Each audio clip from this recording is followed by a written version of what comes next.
Hello and welcome to the first episode of In the NAAD. I'm your co-host, Taylor Stein, here with Harmamjot, and we are really excited to begin our journey with you.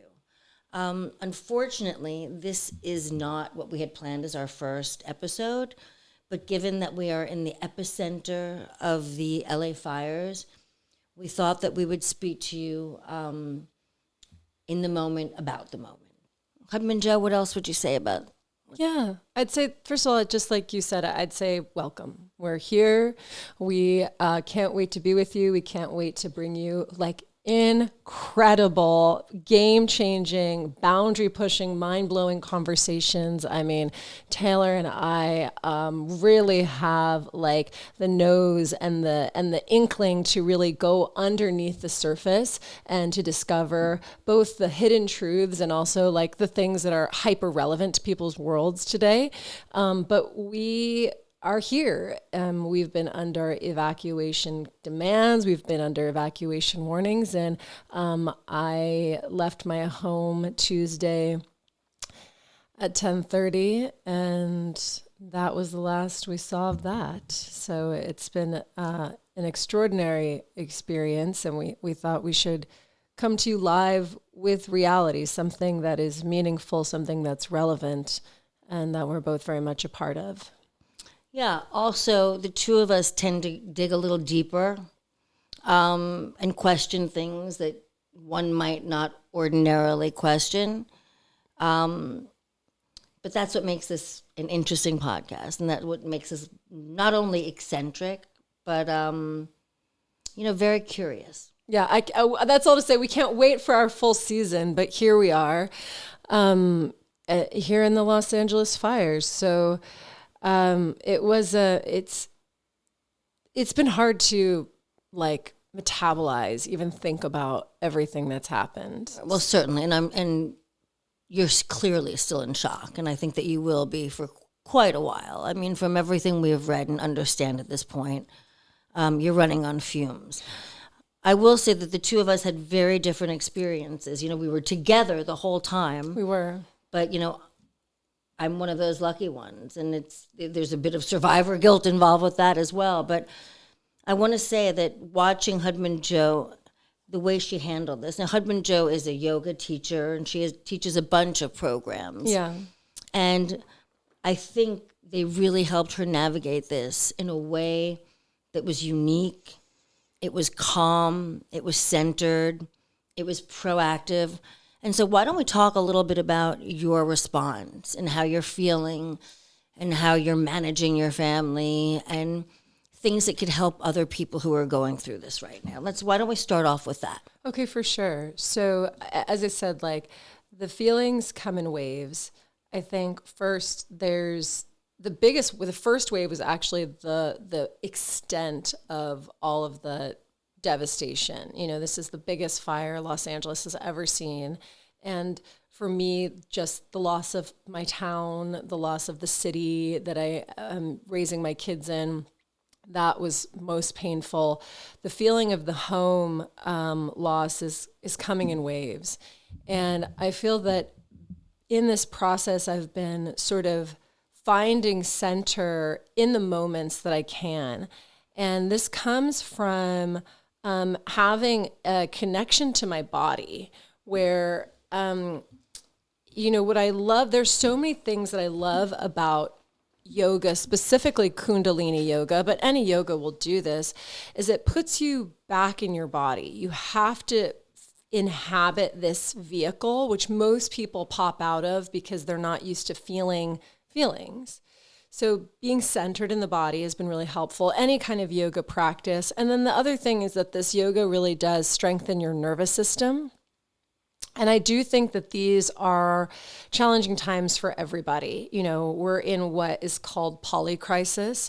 We have these things in Los Angeles. Tibet had a 7.1 earthquake. There are wars ongoing all over this planet. To get out of, I want to acknowledge this city and my own personal experience, but to get out of an insular bubble here, things are going on all over this planet. And actually we need to get stronger for these kinds of times. So when you say get stronger, can you expand on that? We're obviously talking emotionally stronger, mentally stronger, just a stronger fortitude. I'm actually talking really nervous system strength. Right. Because a lot of times in the past, emotional strength was like, shut it down and let's just keep moving. But we don't want to do that anymore. We see the ramifications of that. These are all sort of like folk idioms. But for the most part, I think when we look at healing holistically, we know that stuffing your emotions doesn't help. We talk about healing holistically in the body and healing holistically in the mind, emotionally. We don't want to stuff our emotions. And in the past, being strong meant shut it down. But we don't want to shut it down. We just want to actually have the nervous system width to be able to feel it and keep moving. So this is clearly the yogic technology. Yes, right? this is the yogic technology. This is a yogic technology. Yeah. Breath work helps it, definitely. Meditation, it's more the yoga and the breath that will give you the strong nervous system than the meditation itself. People sometimes don't love this part about Kundalini yoga, but you're holding your body in postures for a time that is very uncomfortable to you. But what happens is in that amount of time, the electricity in your body increases. You get stronger. You just do. And we learn how to navigate the pains of life. Exactly. So do you think that these huge catastrophes shift human consciousness? I think I think any kind of catastrophe shifts human consciousness, and you can go either way. You can go victim mode. You can think, why did this happen to me? This is so horrible. Or you can go higher, I will say one thing that I'm noticing, and it's really encouraging. And when you see like how profound the human connection is when they want it to be, and how deeply healing we can be. First of all, I think that the stories I've heard are so inspiring, and the people's response is so beautiful, and it's really much less neurotic than one would think. People seem to really have taken control of their emotions and sort of and focused it on getting things done. Yeah, being productive, being proactive as opposed to wallowing in fear or pain. I feel very little wallowing around us. Yeah, I do. There's been some amazing stories of communities doing their own firefighting. Oh, absolutely. And we really do want to congratulate these heroes for stepping up. God. And there's so many heroes living with it among us, Oh my God. Right? It's extraordinary. It is. The It's Los Angeles extraordinary. Fire Department, all the firefighters that are coming from other parts of the state, other parts of the country, overseas. Prison. I know. We'll talk about that. And then the individual, the independent firefighters, the people who are like, I'm going to fight for my neighborhood. I'm going to make sure my neighborhood is safe. Outrageous bravery. Yeah, very heroic. So how do you think that these sort of catastrophes influence sort of collective mental health? That's a really interesting question. We should talk about this. Okay, we should talk about it. Yeah, let's get into it. Because there's a lot. It's a big. Don't you feel this way? Or let me ask you this question: do you feel this way? That these kinds of catastrophes create a kind of drama loop for people to get, they can go both ways. There can be like a collective opening of compassion, and there can be a drama loop that people get on that is actually not very constructive. Absolutely. And so I think that the drama loop is led by the media, either side. Absolutely. I don't think it's part of the human condition. Yes. Okay, so I think that is brought on by media. And I think that breaking the drama loop is how we grow. Right. So there are always going to be those who take these experiences and they grow and they become leaders. Right. And they take what they've learned and they build on it and make their lives better. Yeah. Right. We're going to see a lot of that. Then you have the people that fall into sort of the neurotic patterns. They're on the television. I mean, I know that we've made a conscious effort not to keep the TV on constantly, right? Oh God, yeah. Right? Oh my gosh, yes. Right? We're sort of avoiding that. But again, I was there for 9/11. And while this is different, there are similarities. Definitely. Right? The difference is, I think in 9/11, there was a collective fear. Right? Well, it was a national security It was a national issue. security issue. So there's a collective fear. Here it's limited to California, and we do see an outpouring of love. But I think the general public tend to come together during these crises. I mean, for sure. I mean, I think about the Asheville floods earlier in 2024, and that was just like, it was heartbreaking, but it was heartbreaking I don't want to say this in a way that will upset people, but I actually felt my heart, it was also heart opening, where I thought, my God, these are, there's crazy things happening all over the world all the time. But these are people in, my sphere of governance, so to speak. They're in the country that I live in. And my heart goes out to them and everything that they face and everything that they're still rebuilding, it's these things that you think, once they're over, it's a news cycle. Like, we're not going to think about those guys anymore. That's not actually true. Like, I'm thinking about the people in Asheville. I'm thinking about the things they still have to rebuild. I'm thinking about people everywhere. Right. And you learn from them. And I pray for them. It just feel like it does give us an opportunity to focus on the things that are important about caring for one another. Oh, there's no question. About caring for one another. All the crap that we focus on a daily basis, it suddenly goes away. It evaporates, right? And then you're left with that in the moment experience. Yeah, that like these people are like, do we not care about each other? That's how I think. It is so important not to throw away these moments, because these are the few times when the world comes together. Yeah. And we feel love. Right. I mean, we feel love, we feel compassion. The exact opposite of what we're being told to think. Right. Right? Which is, picking a side, bipartisanship. Right. And so in these moments, it's important to feel the love. Yeah. It's important to feel the world's arms wrapped around you. Yeah. And know that still exists. Yeah. Because we do forget. Yeah. We're on the heels of an election, and we do forget. Yeah. I mean, that's definitely, should we talk about this? Should we talk about this part of the fires, the election? Are we ready for that yet? Look, let's dive in, because you and I both, this is stuff we think about a lot. Well, stuff we did a lot of research on. I mean, being in the middle of it, it's so hard to see. So like, we're at the nucleus, so it's impossible. We're at the nucleus. We're having both personal experiences, different experiences, but when your city goes on fire, it's a big effing deal. Then when your whole vicinity and house goes on fire, it's a big effing deal. So, but we're scoping out a little bit and trying to look at what could be going on here. Look, okay, so let's try to be a little pragmatic, shall we? Since it's our first episode. Okay. There are a lot of theories running around. A lot of theories. Right? And I think we'd be remiss not to consider all of them. Doesn't mean we have to agree. Right. But it's, knowledge is power. Right. So it's sort of nice to know what's being thrown out there. Yeah. And so there's a lot of stuff being thrown out there. Yeah. Shall we dive in? I think so. Okay. I mean, I think there's a couple of things we know for sure. Like, we know for sure that brush in California has not been getting cleared. Do we know that? Or yes, we do. We know that there's that. tons of human and government negligence. Right. There's no question. Right. We know that the lack of water in the reservoirs, the fire department getting their budget cut, the budget cuts, the lack of attention to the brush. Right. And the knowledge that these Santa Ana winds happen. And I did look this up, just so we're not talking out of our, butts.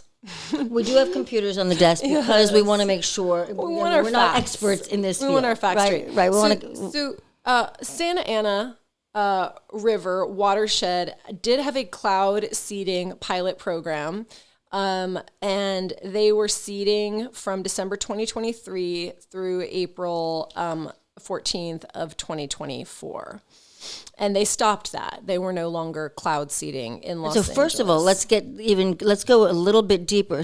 A lot of people don't even believe in cloud seeding, and I think they don't realize that is actually a technology that exists. Published, disclosed. That's a no-brainer, right? So that does exist. So when you hear that word, that is not woo-woo, folks. Yeah, you can go.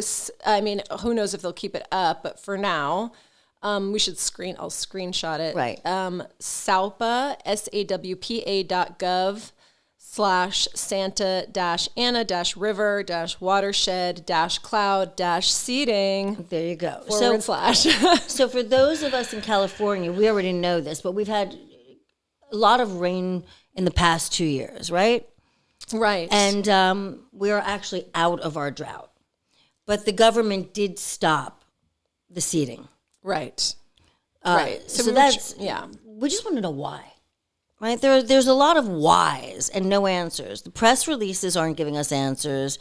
The interviews with our governor and our mayor are doing very little to give us any kind of reassurances. And there's just still a lot of questions. And I guess this is how conspiracy theories come to be, right? You don't have the answers, and people start connecting dots. And it's not outrageous. It's totally understandable. So right now, there are tons of conspiracies running around, two of which I'm very comfortable repeating, like human negligence, like government negligence is one. Right. And the second is there have been definitely arson attempts, and we've seen them live on video. They've caught a few of the perpetrators. I have not seen those. Have you not seen those? Okay, I have not. I have. Yes. So I have. And they even arrested a guy yesterday who was trying to get into one of the neighborhoods that were shut off, and he was wearing a fireman's outfit. Oh my gosh. So they got him. Wow. Do we know the motive? No. Right. Were they just psychos the way that these shooters are? Right. Who knows? Right. We just don't have any facts yet, which, again, gets the imagination going. Right. Well, but I do think that this is, rather than going in the imagination zone, I think, and what we're doing today is continuing to ask questions, push the boundary by asking the questions, because when you don't have answers, when things don't add up, we can't just take, I don't like taking the narrative that's just fed to you, because it just doesn't make any sense, Well, it's not as much fun. Well, it isn't as much fun. It also doesn't, we know that it doesn't make any sense. I just also want to say, in addition to the cloud seeding program, which again, this is published information. This is not a conspiracy. This is disclosed. This is disclosed information. It's been happening all over the world, including China and including the U.S. These things happen. There's a list, and I'd have to, patents for A01G15 devices or methods for influencing weather conditions. So there's all these patents out there. So you meant the geoengineering. Geoengineering, yeah. Weather engineering. Anti-hail shockwave generator. So disrupting hail, which can be very destructive to property, by shockwave technology. Right. I know something it's there. I know something that you've been really interested in is the smart cities. The smart cities is a theory that's out there. For sure. And this is, I will say this, actually, despite being somebody who is really comfortable with the far out and the esoteric, and I'm like, I'll entertain a lot of theories. I am not ready to jump on any theory for Los Angeles. I'm only ready to look at the facts, meaning they didn't clear the brush, they cut the LAFD budget, there's no water. These things we know, and there's no cloud seeding. These things we know to be true. Okay, there's 4 things right there that we know. Yeah. There we go, 4 that we know to be true. Smart cities is a theory. Am I willing to say that this was intentional? I think in other circumstances, I wouldn't be so nervous. But for this moment in time, I'm nervous to say that it's intentional. I think it should be. Yeah. I do think that this is a theory that's out there, that this was an intentional fire set to displace people who were multi-generational landowners, people who had lived there for, multiple generations, including the people that own the house that I'm a renter, or I was, that owned the house that they would, like, the mother owned, the grandfather had it, they gave it to the mother, they gave it to the son, to displace these multi-generational people to set up these 15-minute smart cities as pilot programs for the rest of the world. Do we really think people set fires for this? I don't know, but that's certainly a theory that's out there. Yeah, it's definitely interesting. I'm inclined to agree with your first assessment, which was what do we know? What we know. What do we know? What do we know? It seems in these catastrophes that stuff comes out in the wake of them, right, that we didn't even consider. Totally, that is absolutely the case oftentimes. And it will be interesting. It will be. To see what's going on. I have a particular problem with a little bit of the fear-mongering. For sure. I never do like what's going on with the news. Yeah. But, I don't like what I'm reading. I don't like playing sides at this point. I think it's sort of anti what we're trying to do here. We're trying to raise consciousness. Absolutely. And I think that kind of behavior goes exactly against that, right? Yeah. Now, are you talking about just smart cities, fear-mongering, or are you talking about specifically this thing between Gavin Newsom and Donald Trump? I'm definitely talking about this thing between Gavin Newsom and Donald Trump, but thank you for pointing that out. Sorry. Trying to be evasive. Yeah. It goes both ways. Yeah. But, I've read these snippets of Gavin Newsom trying or attempting to cause real panic by saying he doesn't think that Trump is going to come through financially for the state of California. I personally do not believe that's going to be the case. We shall see. Again, right. I'm not making any predictions. Whether it's true or not, that shouldn't be where our minds are going right now, right? We're trying to raise the collective consciousness in a time of enormous grief. And what people don't realize is that this grief is going to have a ripple effect. Yeah. Right? This isn't over. This has just begun. People are still in a state of shock. Yeah. I mean, this could be generational for all we know. Oh, absolutely. I mean, this is absolutely horrifying, and people need to be wrapped in love and care, and sort of that's exactly the opposite of what's going on. Totally. And that's part of what I love so much about a spiritual community. I mean, can we be cuckoo? Sure. Right. Right? There are cuckoo birds in every community, right? Yeah. But we're well-intended, and we're trying to create something that I believe was once there. I mean, tribal, and we just need to get back to it. Yeah, totally. We need to get back to it.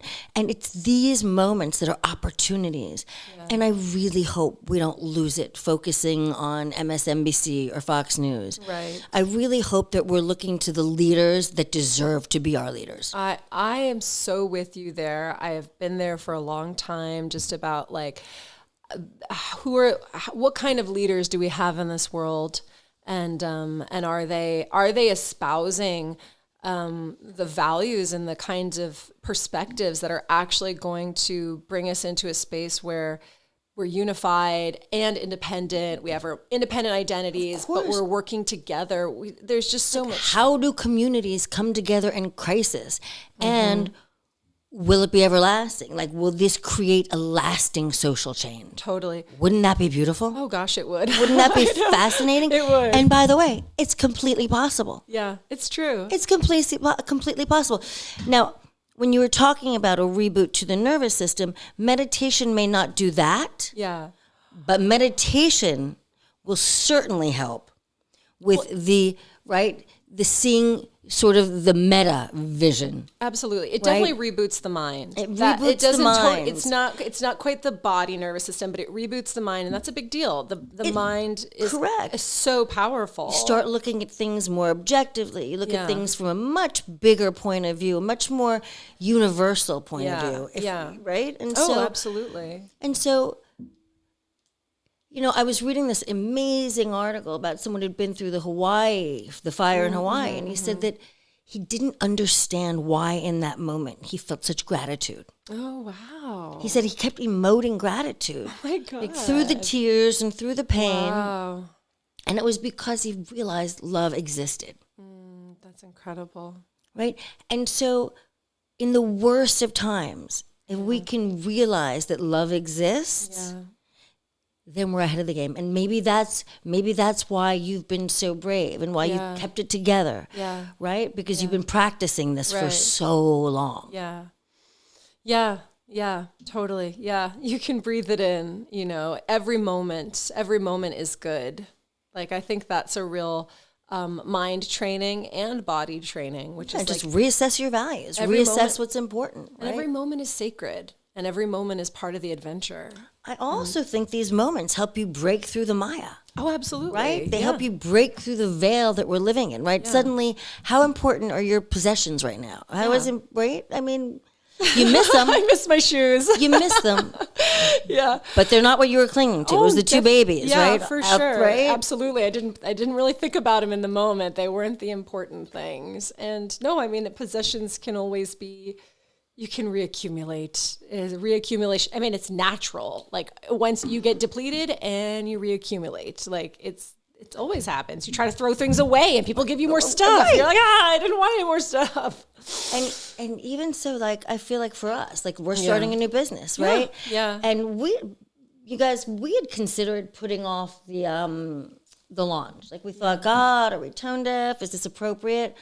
And I was like, no, life goes on. We're going to move forward and we're going to rebuild, and we're going to rebuild fast. Yeah. Harmamjot has a great career, but this is the beginning of a second career. It is, yeah. And why put it off, right? Like, the world is still going on, and we're still in it. Well, and that's the thing. Like, we can still have conversations. There are still things I want to create, and I think this is where people can get stuck in trauma, which is like what the yoga is so good for is moving. You get the feeling, you have the feeling, but you don't get stuck. You don't want it in your fascia. You don't don't want it implanting in your fascia. Exactly. It's not in the nerve. You don't get stuck there. And so many people get stuck and then they can't move. They can't move, not just move on, but move in time, move with your creative desires. Like, I'm not done wanting to do things because something happened to me. It's significant. The magnitude of it is huge. And I do want to add that you have worked every day except one day. Yeah. When you actually had to evacuate. Right. And so every day since this catastrophe has happened. Yeah. Now, I know there are other people who can say the same, but I think they're far and few. Yeah. And I think that is so admirable. Yeah. It's just so admirable. And I don't even know if people can imagine what that means. Yeah. Right? You know, you've got bags hanging outside, you've got two kids screaming around, and you're still teaching. And so as a teacher, what kind of advice would you give our audience who are listening to this in terms of handling catastrophes and managing emotions and not sinking to lows? Right? Because we don't want anybody sinking to their bottom right now. Right, definitely. We want to empower. We really do Yeah. want to be an empowering force in people's lives. That's the reason for the podcast. Right. Well, I think there's like lifestyle practices, which is just love the people around you, you know, like be grateful. I hate gratitude training because it always feels so guilty. It's like, just be grateful for what you have. But if you really, I like it. You like it. I do like it. It's actually I think a it's huge vital. part of my practice where I'm actually like, well, I'm so happy about this moment. I'm so happy that I'm here. You know, I woke up this morning and I hugged my kids and I just said like, oh my gosh, aren't we so lucky to be together? Aren't we so lucky for this day? I mean, I actually believe that, you know, that's not just, but I do think in a lifestyle moment, you have to just think, even at your worst, isn't it so lucky? Aren't you lucky to even be at your worst? We're lucky to be alive. Like, Lucky to be alive. Gratitude. Lucky. Gratitude is a practice. The way love is a practice. Yeah. And it's another one of those sort of fake it till you make it. Truly. Or, you know, act as if. Right. But it works. Right. It does. It really does. And those are like, and then, you know, think about the future. I actually think thinking about the future is so important, and not from a way of talking about manifestation, of spiraling. Yeah, not from a way of spiraling with worry and doubt and anxiety, like what's going to happen to me in the future, but what do I want for the future? What do I want now? Everything that just got taken from me. Okay, but what do you want now? Like, something terrible happened to me. Yes, yes, yes, it did. And what do you want out of that? What do you want next? Because so how do we create? How do we create a new life? Without allowing this to spiral. Right? Yeah. What advice would you give people in order to sort of stay above the fray? Calm, cool, and collected. Keep the anxiety down. Like I woke up with a little anxiety this morning, and my house didn't burn down. Right, for sure. I mean, there's a lot of. I think there's a lot of energy moving, and it's natural, and it's just natural. And if you lean on, I mean, this is the beautiful thing about a crisis, as people realize the value of human connection, because you're able to lean on people, or you realize how important it is to like have somebody to lean on. I think that it is an interesting time to perhaps adopt some kind of practice that ordinarily you might be like, oh, that's not me. But first of all, when I got into yoga, I did not think it was me at all. At all. Interesting. At all. And there are parts of it that I'm still like, that is so not me. And you know this, where like some things, you're more hippie than I am sometimes. It's an age thing. No, I'm a reluctant hippie, but I did not think I was into this stuff, but I needed it. Oh yeah, I needed for me, it to it's stop it's a life changer. Yeah, Like, I didn't want to have another panic attack. No, and when something works, and it doesn't cost me. no, I felt the minute I walked into my first Kundalini class, I knew I was with my freaks in my house. I know, but you're an adventurer. I am an adventurer, and I'll tell you, like the past few days, my meditating has been really hard, and it's been off, and I feel it. Right. I feel it. So I was in the desert. Right. I drove out here. I'm like, I need my practice. Yeah. I need my teacher. Right. What about your practice? Like, I think you're an amazing teacher. Why don't you tell people a little bit about what you're doing right now? And, sure. Yeah. So I host a daily practice for this exact reason. I personally meditate daily. I can't not. The days that I don't meditate, I'm okay. I've been doing this for 15 years now. So, and I was super inspired by this woman. She was like, oh, I meditate every day for 45 minutes. I was like, damn. Did she have the English accent? She did. She was gorgeous. And I was like, if that gorgeous girl can meditate every day. It definitely keeps you young. Oh, it makes you so good looking. So I was like, if that gorgeous woman can meditate every day, I guess it's not that weird. So, so I meditate every day, and I do it not because I'm disciplined. I do it because my quality of living is lower when I don't. And I can feel it emotionally and psychologically. I can't live like that. I can't have that kind of mentality. And so the only way to get out of that is to meditate. So I get it done. It's like brushing your teeth. You're not going to walk around with a nasty mouth. I'm not going to walk around with this feeling. I'm going to stabilize myself. So I do that. And then I started a daily practice program called the Wind Horse, because I was teaching about sex, actually. And I realized people weren't making as much quote unquote progress as I wanted them to. I could see changes, but I was like, these people aren't progressing as fast as I need them to. So I was like, these people need a daily practice, and they're not going to do it. I could tell them to do it, but they won't do it unless I set up a structure for them to do it. And so I just did it. I just started teaching every day. You're creating warriors. Yeah, exactly. I was like New Age warriors. New Age warriors, people who are able to heal themselves, and because they're able to heal themselves, they can help heal others. And whether that's just stabilizing them in the moment or actually doing a healer's work. It's just so powerful. Yeah. And just, we need so much more.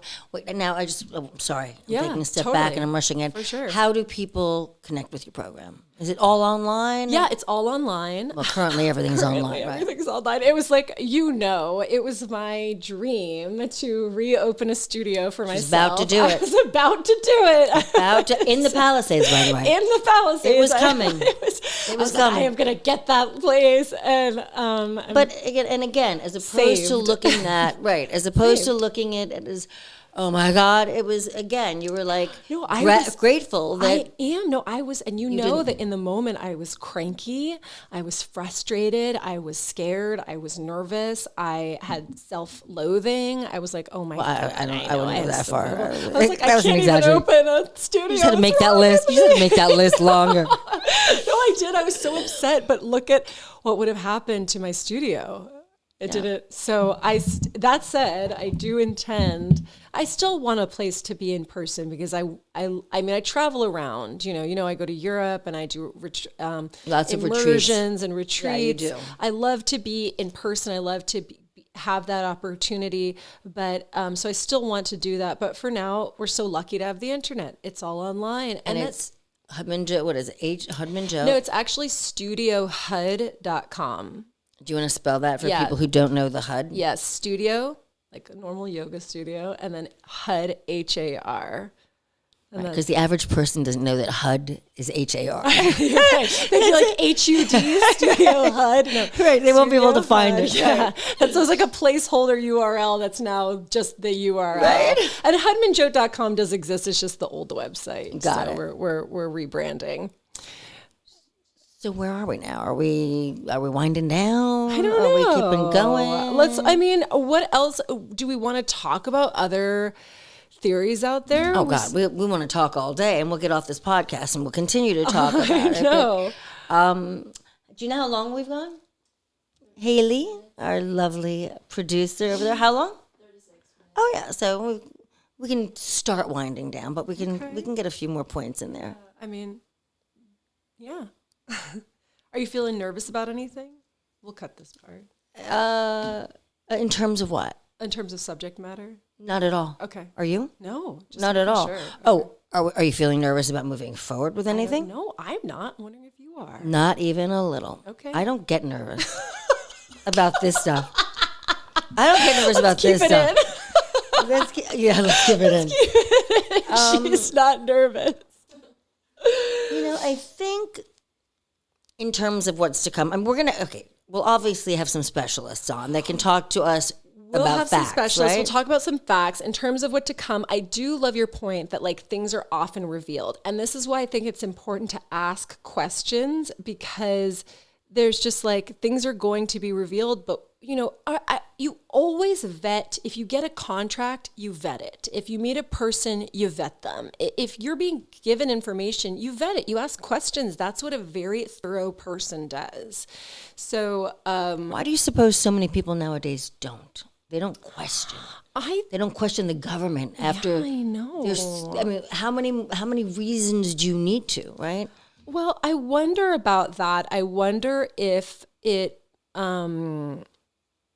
if they feel scared, that's dangerous territory. Or is it because they don't know, they don't believe they have access to anything other than what they're being told? Look, even if we didn't have access to other than what we're being told, I guess I'm such a boundary pusher, envelope pusher, that I would just ask questions just to ask them. Yeah, maybe. Yesterday I was on Instagram scrolling, which I does that rarely make do. sense? And I heard something I didn't like. Yeah. And I got rid of it. Yeah. And then I was like, whoa. Yeah. No. Bring it back. Right. Because I realized that I was now part of that algorithm. Right. And I don't want to be part of any algorithm. Fascinating. I just don't. Right. Right? I don't want to be identified with any group. Right. Yeah. Female. I'm a Right. female. But Right. I Yeah. don't want to be identified with any group or anything that's been co-opted. Right. Or I want to be me. Right. You know? Totally. Absolutely. And so I went back and listened to it. And while I still didn't disagree, you didn't agree. while I still didn't agree, Yeah. I was happy that I listened because at least I know what I was missing. Look, our kids are in school, right? We're paying a fortune for our kids to be in school to be critical thinkers. But the schools are actually not teaching critical thinking, right? I know. Right? And this is the concern. Right. And so in order for our children to be critical thinkers, we have to be critical thinkers. And there's a difference between critical thinking and intelligent navigation. So look, I do think that like we live in a world where there's a lot of different factions at play. You know, I am not proposing, you know, anybody do anything radical. I am just proposing that we at least keep asking questions, even if it's just internally. And this Even if whole it's just internally. inability, or like, ask questions, folks. Don't let anyone tell you not to ask questions. Right. It is the only way to be informed. And if you think someone's going to snub you because you asked a question, Right. find someone else to ask. Right. Or even just internally, you're like, that didn't really make sense, you know? I mean, just to your Follow your gut, man. I know. I want to bring this up, and you can tell me not to, but just to your point before, where we have sort of a political power play going on between President-elect Trump, or President Trump, he was the president once, and Governor Gavin Newsom. And what is not being told is also just the ways in which Gavin Newsom's making a narrative around Trump not coming to California and potentially not helping California. What's also not being told is the way that Gavin Newsom is working behind the scenes against Trump. Now, that doesn't make me pro-Trump to say that. I am just simply pointing out, hey, there is a lot more to the story here. And if something doesn't feel right, it's just ask a question. But certainly, like, if something seems strange, wouldn't you want to look into that? Like, something in that contractual clause didn't seem right. Let's investigate more. Right. Let's send that to our lawyer. And it's this, I guess, this war between the two of them, or I don't know if I want to call it a war, but it's going on forever. So let's evaluate that. You know, exactly. They're also human beings. Exactly. Do we need to get looped into their drama? They're human beings with big egos, both of them. Yeah. How are we getting looped into their drama? Right. Do we need to? No. Right. It's infectious. Right. Right. Yes, the drama loop. It is the drama loop. And so, folks, stay away from it. Right. It's all bullshit. And notice it. Notice it. Like, be aware. You don't get played. You don't get played. Don't get played. Yeah. We were. I kind of like leaving on that note. Okay. Yeah. I don't know. What do you? Sure. Okay. Yeah, for sure. I mean, everything else that we looked at was specious, for sure. Yeah, we looked at some conspiracy theories, which, you know, when we're more comfortable with our audience, we may go deeper in. But for the time being, we're going to go conspiracy light. Well, we were turning the stones. You know, we were just like, and what is that? What's underneath that rock? And well, what's there's underneath just so that rock? much. Why not look at all of it? There's so much. I think there's too much for us to talk about everything today, and I don't think it's all that. It's also not helpful. It's not helpful. It doesn't not move that relevant. the narrative forward. It's not helping our community grow. Right? And I don't know that, again, sticking with things that we know. It's bad enough. Yeah, it's bad enough. We don't know the rest of this stuff. It's bad enough. But we do know. That just so you know, we looked into it. We asked the question. Exactly. That's the point. We asked the question. Exactly. We didn't have to get stuck on it. We didn't have to buy into it. We simply put it across the desk, fielded it. What does this say? Is this relevant to us today? No? Okay, we don't need to get stuck on it. No, because guess what? We got to move forward. We have to help our community move forward. Creative. We have to grow. We have to be creative. There's so much positive we can be doing out there. Creation culture. See, that's the thing. I think creation culture. We'll leave it here, which is that I actually love to know things, true or untrue. I love to know these things. They can be relevant if they're relevant. But what's most relevant to me is, what do I want to see? What do I want to see in the future? I want to see happy, healthy people. So that's why I continue to teach, because the yoga helps you to get healthy and it makes you happy. I want to see healthy, happy people. So let's put that in there. I want to see people who are independently minded and courageous. So we're starting this courageous, boundary pushing podcast. Let's keep going. Why? Don't get stuck. Yeah. Don't Fearless, get stuck. Educated. Yeah. Curious. Yeah. Bold. And self-empowered. Self-empowered. Absolutely. And just like, it's okay to, when big traumas happen, I'll say this as the lasting thing, as like a sort of a trauma healing. When big traumas happen, it's okay to return to the site of the trauma. Your body will want to go there to work things out. So it's okay if something keeps revisiting you, but you don't need to get stuck there. You still have to go deep inside. And what do you want for the future? Learn how to navigate it. Create navigate something. the pain. Pain is just letting you know something's off and that you have to write it. Exactly. Don't be afraid of it. And don't let it control you. Right. Learn how to navigate it. And the more you create, the less that thing has power over you. Exactly. And we're all about freedom. Exactly. We are all about freedom. You have less, we don't want things having power over you. Negative experiences, negative thoughts, they don't have power over you. So thank you all for joining us. Yeah. Our first podcast. I know. We can't wait to bring you everything else that is like wild and amazing and interesting and fascinating. Yeah. I was nervous. Now I just feel very at home with y'all. Yeah. We have incredible guests ahead. Like we do. We have some really cool and interesting people coming up. Really incredible guests. So we're excited for this ride you're going to be on us with. All right then. Satnam. Bye.